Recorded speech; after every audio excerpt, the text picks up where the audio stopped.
నంద్యాల జిల్లా డోన్ పట్టణంలోని పొదుపు సంఘాలలో అక్రమాలకు పాల్పడుతూ పేద బడుగు బలహీన వర్గాల మహిళల సొమ్మును స్వాహా చేస్తున్న ఆర్పి రమాదేవి అవినీతిపై విచారణ చేపట్టాలని బహుజన్ సమాజ్ పార్టీ నంద్యాల జిల్లా ప్రధాన కార్యదర్శి కొత్తకోట విజయభాస్కర్ డిమాండ్ చేశారు. ఈ మేరకు మంగళవారం పట్టణంలోని స్థానిక మున్సిపల్ కార్యాలయం ఎదుట పొదుపు మహిళలు ఆందోళన చేపట్టారు. ఈ సందర్భంగా విజయభాస్కర్ మాట్లాడుతూ పట్టణంలోని మయూరి పొదుపు సంఘానికి సంబంధించి 2 వాయిదాల డబ్బు ₹140,000 గత సంవత్సరం కిందట బ్యాంకుకు చెల్లించకుండా సొంత ఖర్చులకు వాడుకుందని మహిళలు ప్రశ్నించడంతో తిరిగి ఆ సొమ్మును బ్యాంకులో జమ చేసిందని తెలిపారు. ఇదివరకే మెప్మా అధికారులకు ఫిర్యాదు చేసినప్పటికీ ఆర్పి రమాదేవిపై చర్యలు ఏమీ తీసుకోలేదని, అందుకే తాము ఆందోళన బాట పట్టామన్నారు.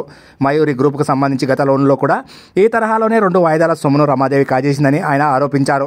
ఏళ్ల తరబడి ఆర్పిగా కొనసాగుతున్న రమాదేవిపై నిత్యం ఈ తరహా వివాదాలు చోసుకేసుకున్నప్పటికీ ఆమెపై మెప్పా అధికారులు చర్యలు తీసుకోకపోవడంలో మర్మమేమిటో వారికి తెలియాలన్నారు.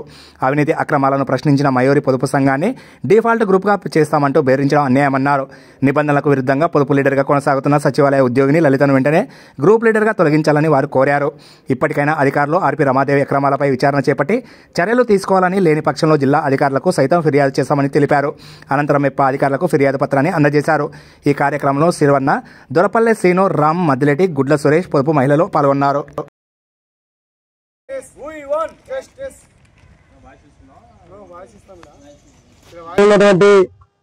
పొదుపు మహిళలకు మరి ఆర్పి రమాదేవి గారు దాదాపు ₹140,000 స్వాహా చేసి గత సంవత్సరం అయినప్పటికీ మరి ఇప్పుడు కూడా నెల ఖచ్చితంగా కంతులు కట్టాలి అని చెప్పేసి వాళ్ళకి ఒత్తిడి చేస్తున్న తరుణంలో మరి కంతులు అయిపోయినాయి కదా, మరి ఎందుకు కట్టాలని చెప్పేసి వాళ్ళు కొంచెం విచారిస్తే బ్యాంక్ స్టేట్మెంట్ తీసుకుంటే గత సంవత్సరం కిందనే ₹140,000 స్వాహా చేశారు. మరి ఎప్పుడైతే వీళ్ళు విచారించారో వాళ్ళు తక్షణం మళ్ళీ కూడా అమౌంట్ ట్రాన్స్ఫర్ మరి అకౌంట్లో వేయడం జరిగింది. ఇట్లా ఎన్నో ఏళ్ల నుంచి కూడా ఈయన ఆర్పి రమాదేవి గారు అవినీతికి పాల్పడుతున్నారు. అదేవిధంగా మహిళలను ఈ ఆసరా పథకాలు కావచ్చు, లేకపోతే ఈ సంక్షేమ పథకాలు ఏవైతే వస్తుంటాయో డ్వాక్రా సంఘాల ద్వారా మరి వాటిని కూడా ఒక్కొక్కరి నుంచి ₹10,000 వసూలు చేసింది. ఆ ₹10,000 కూడా తీసుకునేది కాక మరి ఎవరైతే ఈ అంశం పైన మరి ఎందుకు కట్టాలకు ఎక్కువ కంతులు ఎందుకు కడుతారని చెప్పేసి అడిగిన వాళ్ళని మరి ఈ యొక్క గ్రూప్ ని డిఫాల్ట్ చేస్తాం అని చెప్పేసి వాళ్ళని బెదిరిస్తున్నారు. మరి డిఫాల్ట్ చేసే ఆ విషయం పైన కూడా అధికారులకు అడిగితే మరి సీఎం గారు అయితే ఎటువంటి బాధ్యతలు అర్జీ ఇస్తే కూడా వెనక్కి తీసుకోకుండా ఎందుకు పంపించే తరుణం మన డోన్ మున్సిపాలిటీ జరుగుతుంది. మరి ఆ అధికారి పైన పొదుపు గ్రూప్ లో లీడర్ గా లలిత గారి పైన ఆయన అయితే మల్కాపురం సచివాలయంలో ఏమేమో ఒక ఉద్యోగస్తురాలు కూడా మరి పొదుపు లీడర్ ఎట్లా కొనసాగిస్తారు, మరి వీళ్ళు కూడా అధికారులు సమాధానం చెప్పాలి. ఎందుకంటే వాళ్ళు ఒక అధికారం అన్ని తెలిసి కూడా మరి పేద బడుగు బలహీన వర్గాలు వాళ్ళకి ఆర్థిక స్తోమత మరి చేయుతో అందిస్తూ మరి రాష్ట్ర ప్రభుత్వంతో ప్రతిష్టాత్మకంగా ఏర్పాటు చేసినట్టు డ్వాక్రా సంఘాలకు మరి వాళ్ళ ఆర్థిక బలోపేతం కోసం కొంత అమౌంట్ మరి నెల వరకు కట్టుకోవాలని చెప్పేసి వాళ్ళ వ్యాపారాలు కావచ్చు రంగాల్లో పెట్టుకోవడానికి అవకాశం కల్పిస్తే ఇక్కడ ఉన్నటువంటి ఆర్పి గారు మాత్రం బాగా ఎంప్లాయీస్ వాళ్ళ కుటుంబాలకి ఉన్న వాళ్ళకి కుటుంబాలకి మరి పొదుపు డ్వాక్రా రుణాలు ఇప్పిస్తూ మరి వారి నుంచి అధిక మొత్తంలో అవినీతికి పాల్పడుతుంది. ఈ విషయంలో కూడా మరి ఏమైనటువంటి లలిత గారు ఆర్పి రమాదేవి గారు పూర్తి స్థాయిలో వాళ్ళు అవినీతికి పాల్పడతారు. వాస్తవంగా చెప్పాలంటే 60-70 గ్రూపులు ఉన్నప్పటికీ ఈ యొక్క ఆర్పి గారి దృష్టిలో మరి అన్ని కూడా సమగ్ర విచారణ చేస్తే దాదాపు కూడా కోట్లలో అవినీతికి పాల్పడిందనే విషయాలు ఈరోజు స్పష్టమవుతున్నాయి. మరి వారిపై తక్షణమే చట్టపరమైన చర్యలు తీసుకొని తక్షణమే ఇక్కడ మహిళలకు న్యాయం చేయాలని చెప్పేసి బహుజన్ సమాజ్ పార్టీగా నంద్యాల జిల్లా ప్రధాన కార్యదర్శి విజయభాస్కర్ డిమాండ్ చేస్తున్నాం. లేని పక్షంలో ఈ అంశంపైన కూడా మరి జిల్లా కార్యదర్శి గారి దృష్టికి కానీ మరి వాళ్ళ ఉన్నతమైన అధికారుల దృష్టికి తీసుకెళ్తామని చెప్పేసి ఈ సందర్భంగా హెచ్చరిస్తున్నాం. నుండి రమాదేవి మాకు ఇవ్వాల్సిన డబ్బులు ఇవ్వకుండా ఎక్కువ అమౌంట్ తిని చెప్తా ఉంది, మమ్మల్ని తొలగించింది. మా డబ్బులు మాకు న్యాయం చేయలే. సుమారుగా ఇప్పుడు 2 ఏళ్ళైనా 3 ఏళ్ళైనా మాకు 15 అంటే మేము 13 కట్టినాం, 23 కట్టినాం. రెండు మాపులు డబ్బులు ఇవ్వలే, వడ్డీ డబ్బులు ఇవ్వలే, పొదుపులో దింపేసింది కానీ మమ్మల్ని ఏం పట్టించుకోలే.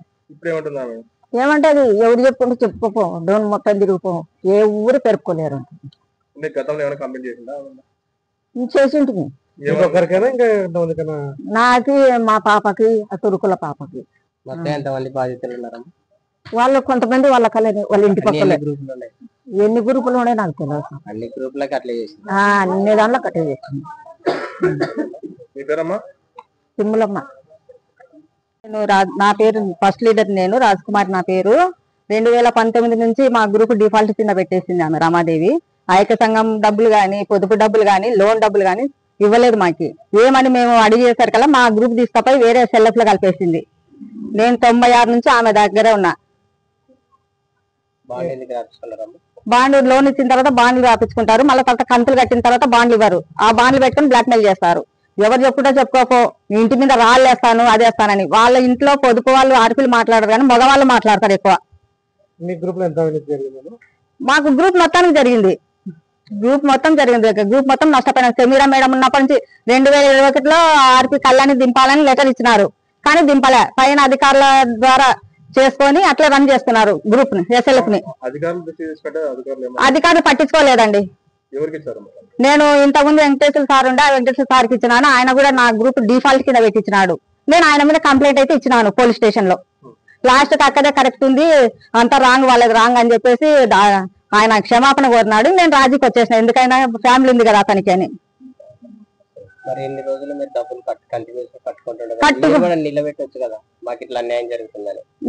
మేము అందరికైతే ఇచ్చినాం అండి, ఇచ్చినాం. మేము అసలుకి సుజాత మేడం కి ఇచ్చినాము, కమిషనర్ ఎంతమంది కమిషనర్, లాస్ట్ పీడీ మేడం కూడా ఇచ్చినాం మేము కంప్లైంట్స్.